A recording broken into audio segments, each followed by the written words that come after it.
Hello there. My name is Steve Lever. I work as an ELT consultant for Express Publishing in cooperation here in Russia with Publishing, and I'd like to welcome you to our video lecture on cooperative learning. Also on this site you should find a video lecture we did on project work, and these two subjects are very much connected, and I hope if you have the time you'll be able to check out the other video lectures and kind of put all these theories together in a way that is hopefully coherent for you. I'm very, very keen on ideas connected with cooperative learning, very much because language, of course, is about communication, and as part of communication, getting people to work together, to share ideas, and to cooperate. And at the heart, I believe, of modern language learning is very much this idea that language learning should be about skills that we have, that we develop for use in society and in dealing with other people.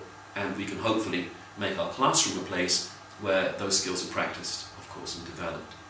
So let's have a little bit of a think about classroom, if you like, dynamics, how a classroom can be arranged. Now, there are basically three dynamics we can have in our classroom in terms of how our students relate to other students. One of those dynamics is competitive. And the idea of the competitive dynamic is that my students are essentially competing with each other for marks or grades within the classroom. And this particular style of learning is very common, certainly in certain universities throughout the world, if not in schools. And essentially the idea is that maybe only the top 2% in the classroom will get grade A or a grade 5 or a grade 20, depending on what your top grade is. And therefore, in order for me as a student to get a grade A, I have to do better than other students and essentially push them down to a grade B. So what we have there is a kind of competitive dynamic that's been set up. And certainly in conversations with teachers who support this kind of dynamic, the argument that's often put forward is that life is highly competitive, that in the world outside the classroom, our learners will be in competition with other people for jobs, for example, or if they have a job, they'll be in competition with other people for a better position within the company or wherever it is they happen to be working. And I suppose we can't deny the truth of that. But I would also like to add, in defense of cooperative learning, that a lot of life is not just competition, a lot of life is in fact cooperation. And when you look at something like a company structure, for example, if everyone is competing with everyone else, it may well be that that is detrimental to the company in which people are working, and that the world of business, the world of companies may actually work better when people learn to cooperate. However, the dynamic is there, and we have to mention it. The second dynamic is the idea of individualistic learning. Now, this was the dynamic that I personally at school was educated under. In other words, everyone in the class was really just competing against themselves, so that theoretically at least everyone in the class could get an A if they worked hard, or in my case B's most of the time, but my parents are kind of okay with that now. And that really it doesn't matter so much what other students in the class do in terms of my marks. It's a style I think that's very common across a whole range of schools, and certainly most of the schools that I've experienced in Britain at least work in that style. And then finally we have, of course, our cooperative learning dynamic, where learners are actively encouraged as part of their education process to work together towards common goals in the classroom. And that is what we're going to be exploring a little more now. Before we go any further, I think it is worthwhile spending just a little time defining what we mean by cooperative learning and establishing our terms. But before I do that, I want to stress something I think is very important. What we'll be talking about today is not the fact that all our teaching must be cooperative learning techniques.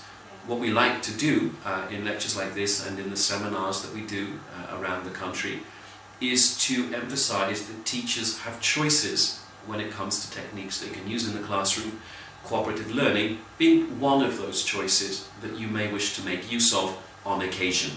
So let's have a look at some of the definitions, and here on your screens now you'll see the first one.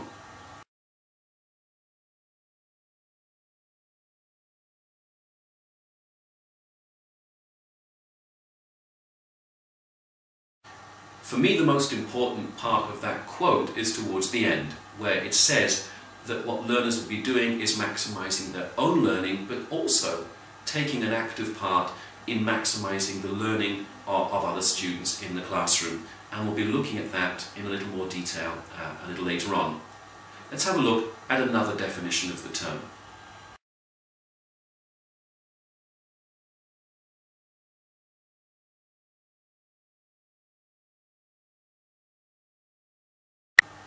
Now, in this definition, for me, one of the most important ideas is the word must. Cooperative learning is about learners needing to work together, not necessarily choosing to work together. And as we go through in a few seconds, ideas which are a kind of analysis of the various aspects of cooperative learning, you will see that this idea of needing to work together is very, very important for cooperative learning to take place. What I'd like to do now is borrow from the work of Johnson & Johnson and look at 5 essential elements of cooperative learning one by one. So let's have a look at number 1.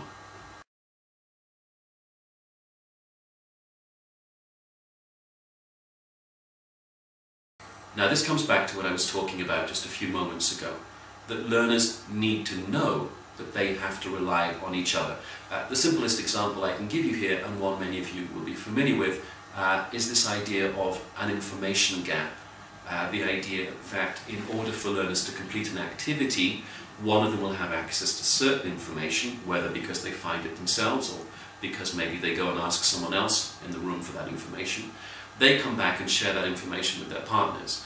And the point here is that as a group, they cannot be successful until everyone in that group provides the information or gets the information that as a group they must all possess. So this is the idea of positive interdependence, that we must work together in order for us to be successful. Let's have a look at number 2.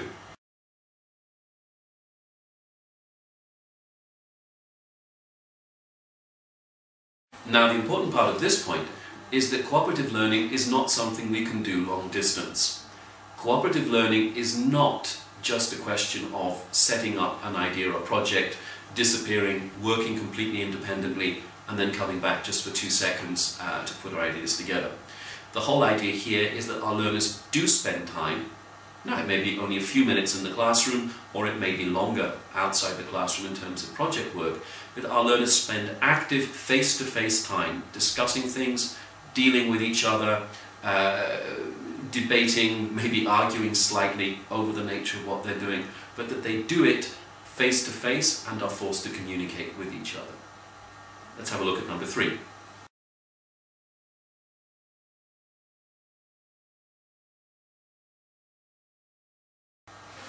Now the learning point in point number 3 is very, very clear and very, very important. That each of my learners realizes that they have an essential part to play within the group and within that activity, and that if they don't perform their task well, they have the responsibility that the whole group will not perform well. This idea of shared responsibility is very, very important to cooperative learning.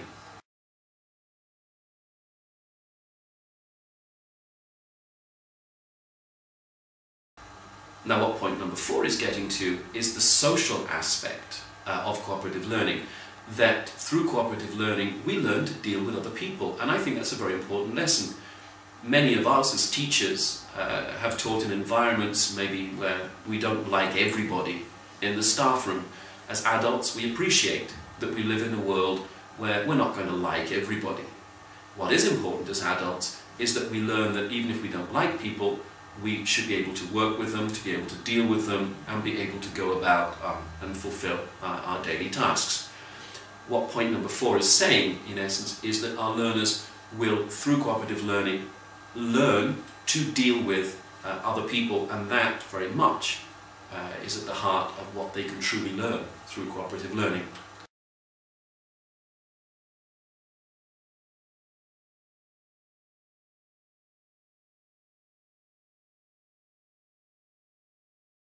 What Johnson & Johnson are pointing out here is that when we do cooperative learning, it's not just a question of completing a task and then going away. It is important that our learners spend some time reflecting on the task that they've just performed and thinking about possibly how they could do it better, where it went wrong, if they had problems, and hopefully where it went right and what their successes were. So part of cooperative learning is this idea of reflection, of discussing as a group how it worked, or in some cases, how it didn't.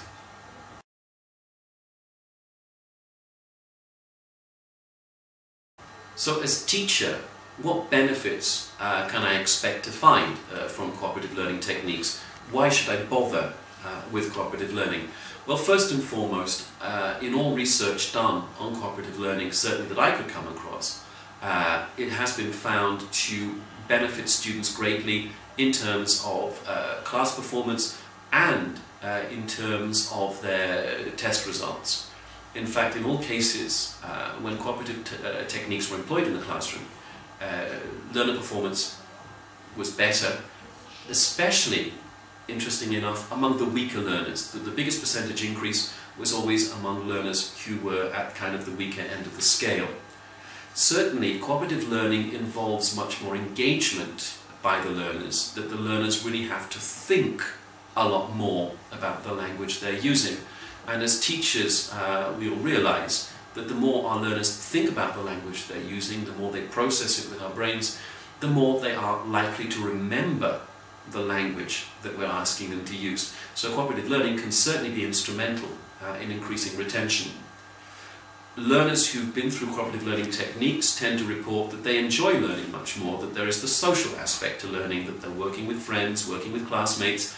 It provides variety, that learning is not just filling in gaps in the book, it's not just doing reading comprehension, but there's an extra layer of interest to the classroom which learners find very encouraging and very, very useful. Certainly, as language teachers, we should be aware that cooperative learning techniques do involve, by their very nature, a lot more speaking, a lot more discussion, a lot more oral activity generally. So hopefully what we will find is that our learners should benefit from extra practice in speaking, and not just in monologue, but in debate and discussion. Social skill development is very important, especially among young people. This idea of learning to deal with other people, to compromise, that we don't always get things our own way. These can be very, very important indeed as well, very important lessons for our learners. And finally, certainly being part of a successful group can be very important to a learner's self-esteem. The idea that a learner who may on their own be weak and therefore slightly demotivated, being part of a group which allows them to be successful can be highly motivating and a great educational experience for some of our weaker learners. One very important part of cooperative learning that I wanted to share with you is encapsulated in the following quotation, which you'll be seeing now.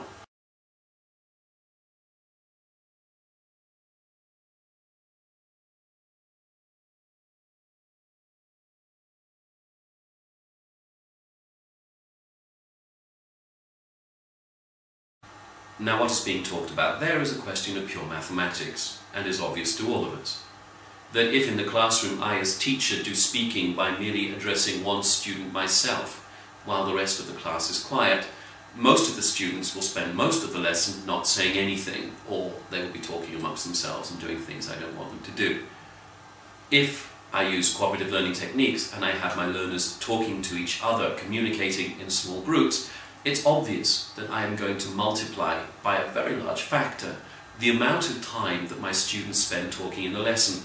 And of course, as a teacher, I should be very interested in that particular number.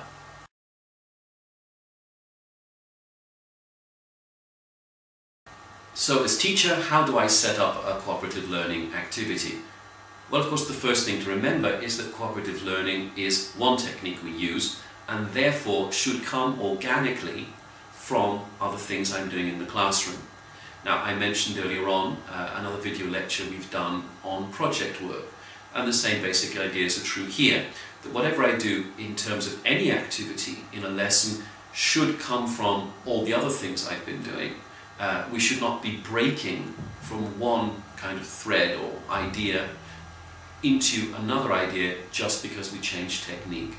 So, for example, if we've been talking about the weather, or business, or technology, or hobbies, everything I do should be related to those. My cooperative learning techniques and my cooperative learning activities will be centered on those. What I as teacher need to do, obviously before my lesson, is decide which parts of the lesson I'm going to use what techniques. So, for example, what part of the lesson is going to be quiet time where students are maybe working on their own, what part of the lesson is going to be cooperative learning, what part of the lesson is going to be instruction or explanation from me in front of the classroom, what facilities I'm going to need, am I going to need to do some listening, etc., so on and so forth. Basically, I have to plan my lesson, and within that, plan for the cooperative learning activities. Certainly, the physical placement of students is very important as part of that process. When I want my students working cooperatively, it's quite a good idea that they form small groups. So maybe what I need to do there is turn my chairs around. It doesn't really involve disturbing the whole class. It can be quite simply a question of turning chairs around so that students are in groups and are facing each other. Talking of groups, one of the most important things I have to do as teacher is decide which students work in which groups. Now, there are a number of different theories on that as regards the size of groups and how we make groups up. Ultimately, the choice is going to be the teacher's decision, but I just wanted to share some ideas with you. Group size is normally anything from 2 to 4 students. Now, there are arguments in a number of different ways here. For example, if we have students working in pairs, mathematically, that is the way of having most students talking most of the time. 50% of the students can be talking at any one moment. I personally am in favour of groups of 3, but that's only a personal preference. And my reason for that is that quite often in the class we do pair work activities. By adding a third person, by making a group of 3, I'm essentially changing the dynamic and forcing students to work in a way which maybe under normal classroom procedures they don't have to work and have to deal with other people just that little bit more. 4 students, okay, there are some reasons for that. Certainly if we're in a group of 4, sometimes we can be a pair, sometimes we can be 4. Any more than 4 would probably be a bad idea, because human nature being as it is, any more than 4, it becomes very easy for some of our learners to get a free ride and not do terribly much within the activity. So normally between 2 and 4 would be the kind of golden rule about the size of groups. In terms of how our groups are formed, again, there is some debate over this. I personally feel from everything I've read that the best idea would really be to have groups in a more mixed ability environment. So, for example, within a group you may put a stronger student with weaker students. Why do I think that's important? Well, common sense would say that if you have a group which consists entirely of weak students, the work they're going to produce is more than likely going to be weak.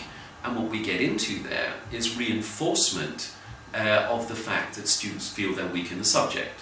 I mean, mathematically 0 plus 0 plus 0 equals 0. However, if we have students within the group who are of a slightly stronger ability, this provides them with the opportunity to help teach the other learners or direct the other learners within the group, and our weaker learners can learn from their fellow students. The students who are strong are not wasting their time, because you will remember, no doubt, the old adage that the best way to learn something is to teach it.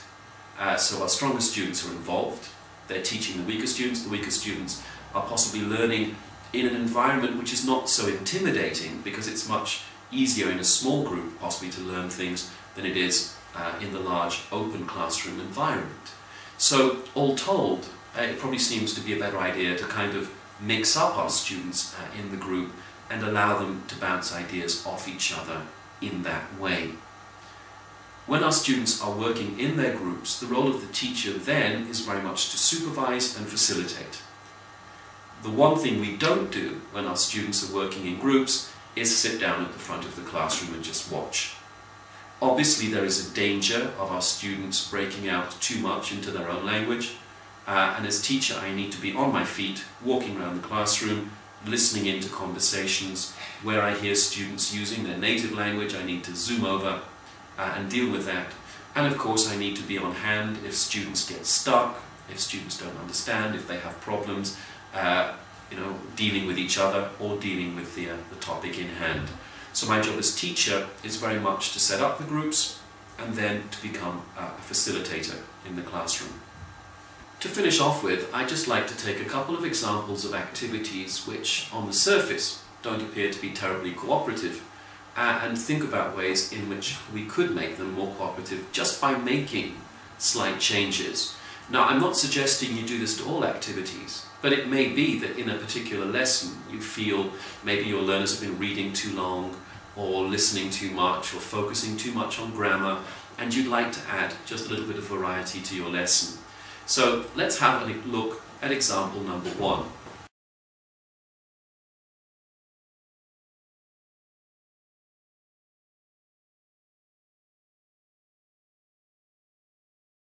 On the face of it, example number 1 is merely asking a learner to write down some notes about their daily routine. Obviously, you can understand they've been looking at present tense usage. Now, if I want to make that a little more cooperative, it would be very easy to do. And what I could do here is quite simply change the nature of the question, just slightly, and ask my learners to interview other people in their group and ask about their daily routines. And when they write the particular paragraph, they could simply write about their friend's daily routine instead of their own. It would keep them in the same grammatical and lexical area, but it would involve more processing of the language, much more in-depth engagement and therefore making it more memorable, and of course would add a more communicative aspect to the whole activity. I'd like you to look at one last activity which on the surface seems not to be cooperative at all. Have a look at this.